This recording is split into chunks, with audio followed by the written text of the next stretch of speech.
alipokuwepo hapa duniani alisema mtu hataishi kwa mkate tu, bali kwa kila neno litokalo katika kinywa cha Mungu. Amen. Na pia akasema hapo mwanzo kweko neno, na neno alikuwa kwa Mungu, na neno alikuwa ni Mungu, na vitu vyote vilifanyika kutoka kwa yeye. Amen. Na huyo neno akafanyika mwili.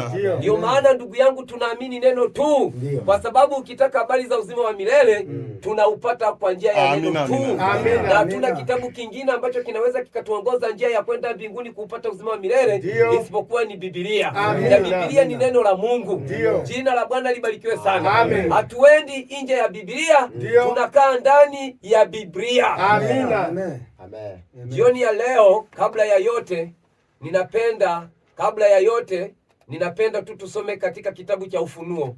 Kabla hatujaingia kwenye somo, tusome kitabu cha Ufunuo 22 mstari wa 18 na wa 19.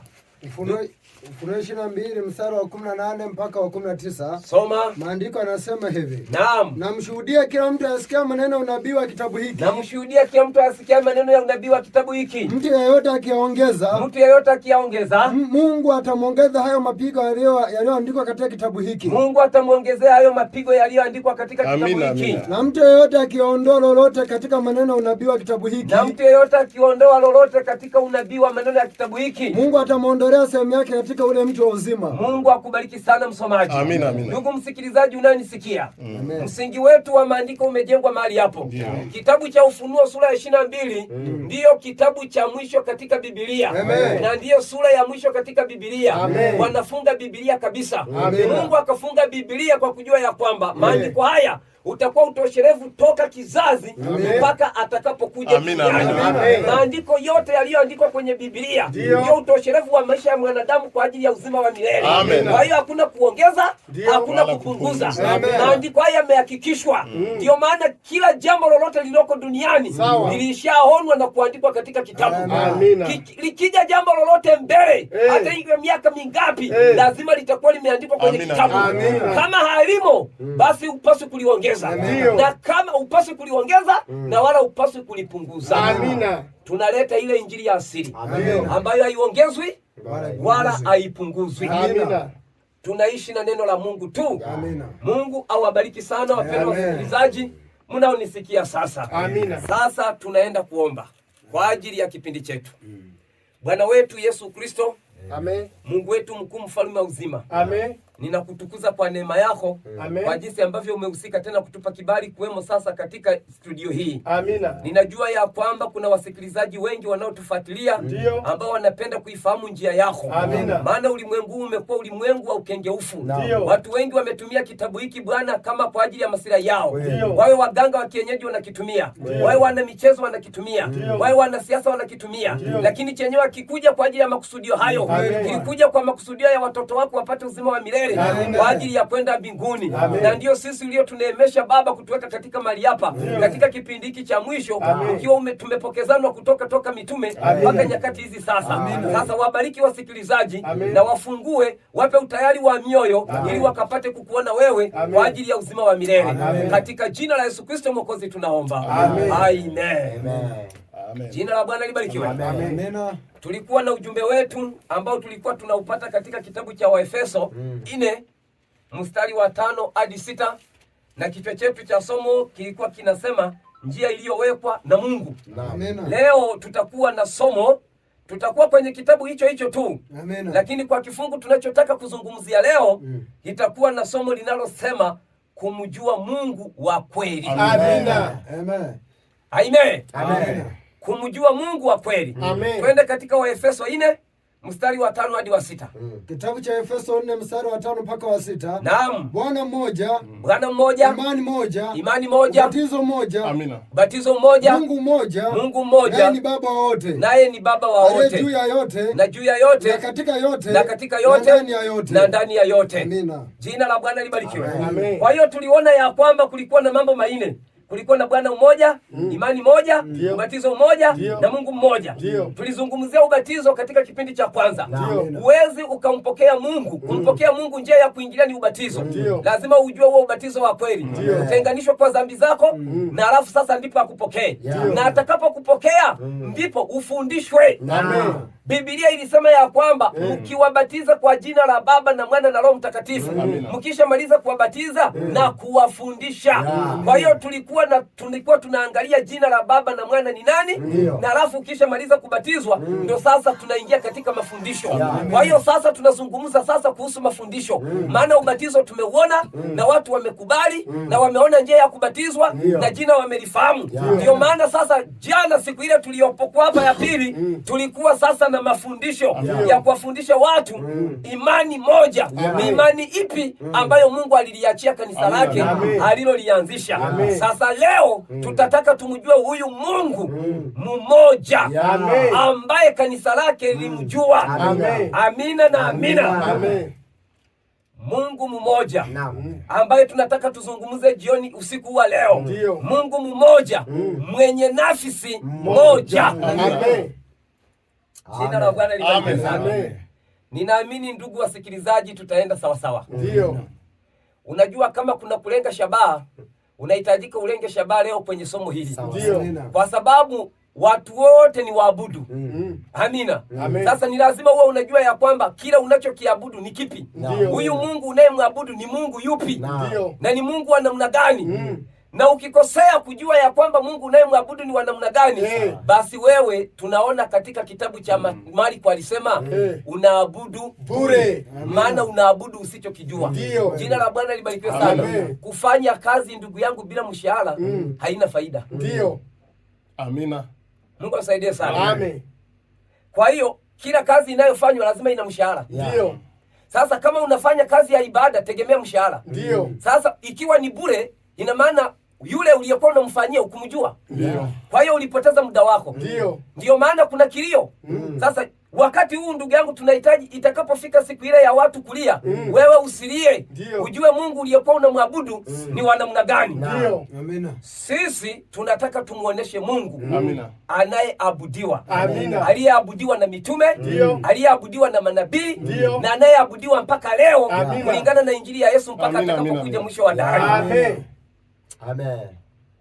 Tunamhubiri Mungu mmoja ambaye ameandikwa hapa na mitume katika Waefeso. Mungu mmoja mwenye nafsi moja. Ulimwengu leo wanakuambia ya kwamba hata wamjui Mungu anayemwabudu. Kama kuna watu waliochanganyikiwa ni wale wanaojiita Wakristo. Ninafuna wapagani. Maana mpagani ukimuuliza Mungu wake anayemwabudu atamfahamu vizuri sana. Anaweza kuambia mimi naabudu kichaka, mimi naabudu mizimu. Lakini Mkristo anakuambia mimi naabudu Mungu. Hata haelewi Mungu ni nini. Amina.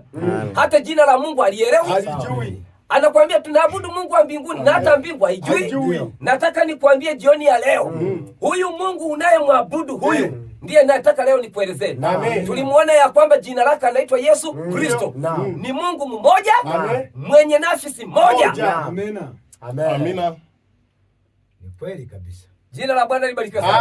Sasa kwa mafundisho tulionayo leo ya wale watu tunaojiita wa Kristo, wao waamini, wao wanakuambia kwamba kuna wa Mungu watatu.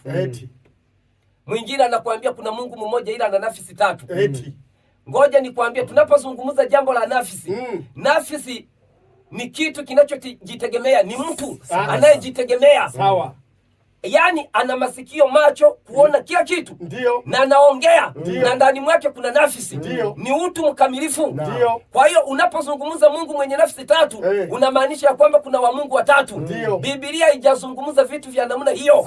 Biblia imezungumzia Mungu mmoja mwenye nafsi moja.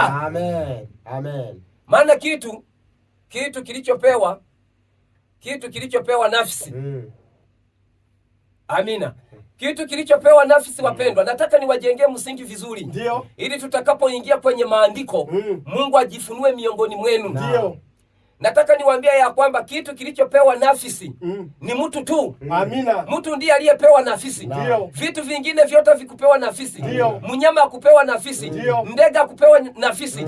Aliyepewa nafsi ni mtu tu. Na nafsi kazi yake ni kutambua mema na mabaya. Amina. Ndio maana unaona kama kitu chochote ambacho kikupewa nafsi hakiwezi kikatambua mema na mabaya. Ng'ombe hajui mema na mabaya. Ukimpeleka kwenye shamba la mahindi atayapiga mno. Hawezi kujua kwamba haya ni mahindi ya Stefano. Maana kazi yake anajua tu ya kwamba ni kula. na waweze wakamshitaki, lazima watafute mwenye ng'ombe. Kwa nini wanamtafuta? Ni kwa sababu ya nafsi iliyo ndani ya mtu, maana inatambua mema na mabaya. Sasa nafsi ni kitu kinachojitegemea. Ukisema ya kwamba Mungu ana nafsi tatu, ina maana ni wa Mungu watatu, ni watu watatu wako pale. Mimi ninaitwa Tito Obadia, nina nafsi. Akiwepo nina mchungaji mwingine hapa anaitwa Jackson, ana nafsi. Kuna mwingine pale anaitwa Yohana, ana nafsi. Hao ni watu watatu, hatuwezi tukawa mmoja, ni watatu kwa sababu ya nafsi. Unaposema Mungu mwenye nafsi tatu, wanakuwa ni watatu kwa sababu ya nafsi. Na kila mtu lazima afahamu kivyake, maana nafsi inatupa kila mtu kufahamu. Amen. Amen. Jina la Bwana libarikiwe sana. Amina na amina. Amen. Sasa nisikilize. Kwa hiyo Biblia yetu hii tunaposema Mungu mmoja, ina maana huo ni umoja. Wingi wa neno Mungu ni miungu. Sawa. Jina la Bwana libarikiwe. Amen. Wingi wa neno Mungu ni miungu. Kwa hiyo nataka nikwambie ya kwamba duniani hapa hatuna Mungu mmoja. Tuna wa Mungu wengi sana. Sasa lazima ujue wewe Mungu wako unayemwabudu ni yupi kati ya miungu yote hiyo. Sawa. Amina. Ukikosea kujua Mungu unayemwabudu, unajikuta unaabudu miungu mingine. Sasa kwa sababu Mungu anajitambua ya kwamba yeye ni mmoja, na ndiye anahitajika tu kuabudiwa yeye huyo mmoja. Ndio maana alipolipata kanisa, alipowapata watu wake, akajitambulisha kwao, akawakataza wasiwe na miungu mingine, maana alijua wa Mungu wapo wengi. Na Mungu si jina. Mungu, maana ya neno Mungu ni muabudiwa, ni kitu kinachoabudiwa. Ndio maana ya neno Mungu. Sawa. Jina la Bwana libarikiwe. Kwa hiyo Mungu si jina. Wewe ukiwa na kitu kinaitwa Mungu, lazima kiwe na jina. Maana ya neno Mungu ni kitu kinachoabudiwa, ni muabudiwa. Ndio maana yeye akasema kwamba sasa kwa sababu mimi ni muabudiwa, ninahitajika nijulikane mbele zenu. Sasa msiwe na miungu mingine, kwa sababu maisha ya mwanadamu ni kuabudu. Nisikilize msikilizaji mwenzangu naye nisikiliza. Mungu alipomuumba mwanadamu akaweka nafsi ndani yake. Kazi ya nafsi iliyo ndani ya mwanadamu ina kazi moja tu, kuabudu. Ndio maana yenyewe hiyo nafsi haiwezi ikadanganywa. Hauwezi ukadanganya. Yaani kuna vitu vitatu ambavyo vidanganywa. Kitu cha kwanza ni Mungu, cha pili ni shetani, huwezi ukamdanganya shetani, huwezi ukamdanganya Mungu. Na cha tatu ni nafsi yako, huwezi ukaidanganya. Hata ukimwambia mtu uongo, yenyewe itakwambia tu kwamba sio hivyo. Sawa. Amina. Ndio maana hiyo nafsi haidanganywi, yenyewe iliumbiwa kuabudu, iliumbiwa kweli. Amina. Sasa lazima imjue Mungu aliyeiumba tu, imwabudu huyo. Sasa ndio maana Mungu akatahadharisha katika kitabu cha Kutoka 20 mstari wa 3 hadi wa 4. Soma kitabu cha Kutoka 20 mstari wa 3 hadi wa 4. Yeye anasema katika kitabu cha Kutoka 20 mstari wa 3 mpaka 4, usiwe na miungu mingine ila mimi. Usijifanyie sanamu ya kuchonga wala mfano wa kitu chochote kilicho juu mbinguni wala kilicho chini duniani wala kilicho majini chini ya dunia. Usijivisujudie wala kuvitumikia, kwa kuwa mimi Bwana Mungu wako ni Mungu mwenye wivu. Amina. Sasa amina. Unaona sasa, kwa hiyo yeye anatambua ya kwamba duniani hapa kuna miungu wengi, kuna wa Mungu wengi. Kwa nini anatambua ya kwamba kuna wa Mungu wengi? Tayari baada ya kuiumba hii dunia hakikuwepo kitu cha kuabudiwa tofauti na Mungu mwenyewe. Baada ya shetani kuasi akatupa hapa duniani. Shetani alipotupa hapa duniani, tutamwangalia kazi yake kuu aliyokuwa anataka. Alikuwa anataka abudiwe. Na kweli alipotupa hapa duniani akamdanganya mwanadamu. Alipofaulu kumdanganya mwanadamu, akapata nafasi ya kuabudiwa. Sasa Mungu akatambua ya kwamba wamekuwepo wa Mungu wawili duniani. Jina la Bwana libarikiwe. Unajua watu wanazaniaga ya kwamba shetani naye ni Mungu. Nitakuonyesha katika maandiko. Maana wewe unazaniaga kwamba Mungu ni jina. Mungu si jina. Mungu ni kitu kinachoabudiwa. Jina la Bwana libarikiwe sana. Sasa kwa sababu tayari shetani alishushwa hapa duniani, naye kwa sababu ni Mungu anaabudiwa, Mungu akatambua kwamba waabudiwa sasa tumekuwa wawili. Nimekuwako mimi na amekuwako na shetani. Na shetani naye ana mamlaka, Mungu naye ana mamlaka. Ikabidi sasa anawaambia sasa wanadamu, usiwe na miungu mingine ila mimi. Ina maana tayari wa Mungu ameongezeka, maana shetani amekuwa Mungu na Mungu wa mbinguni amekuwa Mungu. Sasa anasema usiwe na miungu, maana tayari zimekuwa miungu. Ni wengi. Anasema usiwe na miungu, uwe na mmoja tu. Anamwambia nani? Anamwambia mwanadamu aliyemuumba sasa. Amina. Amina. Jina la Bwana libarikiwe sana. Amen. Sasa jina la Bwana libarikiwe sana. Kwa hiyo sasa shetani huyu kwa sababu alikuwa na makusudi ya kuabudiwa, tunaweza tukayaona makusudi yake aliyokuwa nayo ili akapate kuabudiwa. Yeye makusudi yake ambayo alikuwa anataka abudiwe tunayaona katika kitabu cha Isaya 14 mstari wa 12 hadi 15. Soma. Isaya 14 mstari wa 12 mpaka wa 15. Biblia inasema hivi. Ndio. Katika Isaya 14 mstari wa 12. Jinsi ulivyoanguka kutoka mbinguni, ewe nyoka wa alfajiri, mwana wa asubuhi, jinsi ulivyokatwa kabisa, ewe uliyewaangusha mataifa. 13. Nawe uliyesema moyoni mwako, nitapanda mpaka mbinguni, nitakiinua kiti changu juu kuliko nyota za Mungu, nami nitaketi juu ya mlima wa mkutano, katika pande za mwisho za kaskazini. Nitapaa kupita uvimo vya mawingu, nitafanana yeye aliye juu, lakini utashushwa mpaka kuzimu. Tulia. Unayaona mawazo ya shetani? Hayo ndiyo shetani aliyokuwa nayo mawazo bado akiwa kule juu kule. Na alipoyaweka akiwa kule mbinguni, wakashindana na Mungu. Mungu akampiga. Akaingia ndani ya malaika Mikaeli akampiga na akamwangusha hapa duniani. Alipomwangusha hapa duniani, yeye akaitwa Mungu wa dunia. Alafu Mungu aliyebaki mbinguni akaitwa Mungu wa mbinguni. Amina. Sasa unapoabudu Mungu, ujue unaabudu Mungu yupi? Unaabudu wa mbinguni au unaabudu wa duniani? Jina la Bwana libarikiwe sana. Tayari tumeshapata wa Mungu wawili. Tumepata Mungu wa mbinguni ambaye jina lake ni Yesu Kristo. Tumepata Mungu wa duniani ambaye ni shetani. Tena shetani sio jina. Mungu awabariki sana. Shetani sio jina lake. Ngoja niwaambie, unajua watu wamechanganyikiwa. Ndio maana shetani amewadanganya, wakamuona Mungu, wakaona wa Mungu wengi. Wanakuambia kwamba baba ni Mungu, mwana kuna Mungu Baba, kuna Mungu Mwana, kuna Mungu Roho Mtakatifu. Haiko hivyo. Hapana. Niliwafundisha siku ile ya kwamba hizo ni ofisi alizokuwa natembelea. Shetani naye ni mmoja, tena mwenye nafsi moja, lakini ana vyeo vingi kama jinsi Mungu alivyo na vyeo. Mungu ana cheo cha baba, ana cheo cha mama, ana cheo cha mwana, ana cheo cha Roho Mtakatifu. Ana cheo kingine anaitwa Yehova ile, kingine anaitwa Yehova Rafa, kingine anaitwa ni nyororo ya bondeni. Yani majina, vyeo vingi. Kadhalika na shetani naye ana vyeo hivyo hivyo. Anaitwa shetani, anaitwa ibilisi, anaitwa Abadoni, anaitwa Apolioni, anaitwa joka. Hivyo vyote ni vyeo vyake vya kazi, lakini jina lake anaitwa Lusiferi. Amen. Jina la Bwana libarikiwe. Amen. Kwa hiyo Mungu awabariki sana wapendwa. Tunahubiri injili ya asili. Nataka niwaoneshe Mungu mnayemwabudu kila siku ndani ya makanisa. Ni Mungu wa namna gani? Ndani ya makusanyiko ni Mungu yupi? Kwa hiyo kama wewe unadhaniaga ya kwamba Mungu wa mbinguni na umjui, Mungu sio jina, Mungu ni cheo cha kuabudiwa. Amina. Amen. Sasa nataka nikuthibitishie ya kwamba shetani ni Mungu. Twende katika Wakorinto wa pili. Wakorinto wa pili 4 mstari wa 4. Wakorinto wa pili 4 mstari wa 4. Biblia inasema hivi. Ambao ndani yao Mungu wa dunia hii amepofusha fikra zao wasioamini. Sikiliza. Ambao ndani yao Mungu wa dunia hii amepofusha fikra zao wasiamini. Mungu wa dunia hii ni nani? Ni shetani. Ambaye jina lake anaitwa Lusiferi. Amina.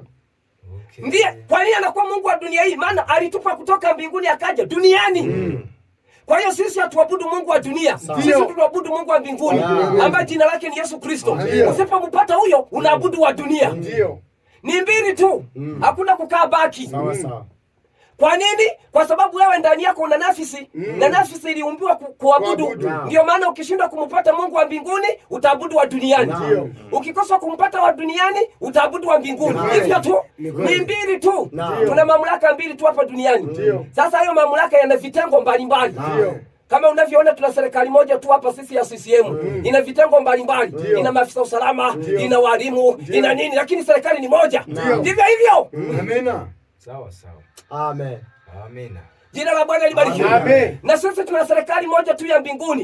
Ina vitengo mbalimbali. Ina wahubiri, inawaambia wahubiri wa namna gani. Ina ubatizo, inawaambia ubatizo ni wa namna gani. Ina hivi, inawaambia hivi. Na kadhalika na shetani naye ana vitengo hivyo hivyo.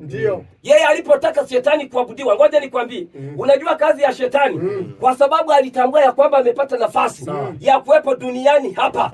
Jina la Bwana libarikiwe. Amepata nafasi ya kuwepo duniani hapa.